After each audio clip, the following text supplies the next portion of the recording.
मेरे प्यारे बच्चों, मेरी बात ध्यान से सीखिए, सुनिए। पेपर अटेम्प्ट करते वक्त अप्रोच कई सारी लगानी होती है।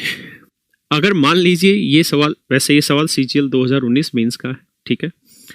ये पेपर क्वेश्चन में है या क्वेश्चन पेपर में ये क्वेश्चन आ रखा है, और मान लीजिए मेरे पास सवाल पढ़ने का ही समय है, उससे आगे करने का कोई समय है ही नहीं और मुझे तुक्का ही लगाना है।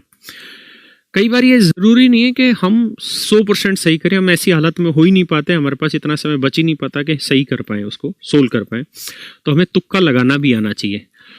और यहाँ पर ये सारे वो बच्चे बैठे हैं जो जिनका मुझ पर विश्वास है, तो मैं हर तरीके से सिखाता हूँ कि तुक्का लगाना हो तो किन में तुक्का लगाना चाहिए, ठीक है। अगर आपके पास 5 सेकंड है तो आपको कैसे जाना चाहिए, आपके पास पूरा 30 सेकंड है तो कैसे जाना चाहिए, मैं सारी अप्रोच समझाऊंगा, ठीक है।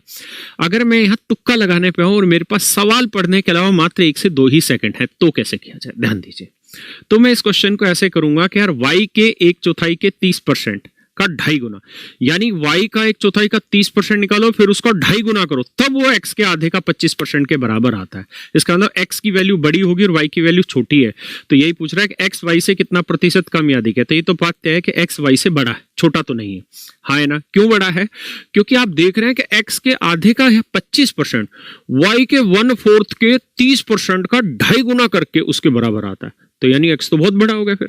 तो इसका मतलब जो आंसर आएगा वो अधिक वाला आएगा, क्योंकि x बड़ा है। तो ना तो मेरा B आंसर हो सकता है, ना ही मेरा D आंसर हो सकता है। यानी मुझे तुक्का भी लगाना है तो मात्र 1 सेकंड में तुक्का लगाऊंगा A और C में से कि कौन सा सही कौन सा नहीं, ठीक है जी। ये तो पहले ही चीज। लेकिन अगर मेरे पास 5, 7, 10 सेकंड भी है तो इस क्वेश्चन को कैसे करें। देखिए यार, क्वेश्चन में कह रहा था कि x के आधे का 25% y के 1/4 के 30% के 2.5 गुने के बराबर है। यही कैलकुलेशन है भाई, परसेंट से तो मतलब ही नहीं होता। आप समझते हैं इस बात को?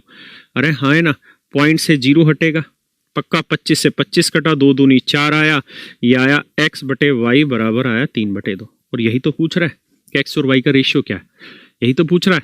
यही तो कह रहा था कि x y से कितना कम या ज्यादा है, तो x की वैल्यू 3 है, y की वैल्यू 2, तो x y से कितना ज्यादा है, 1 ज्यादा। 1 ज्यादा किससे? y से, y यानी 2, तो 1/2 कितना होता है? 50%।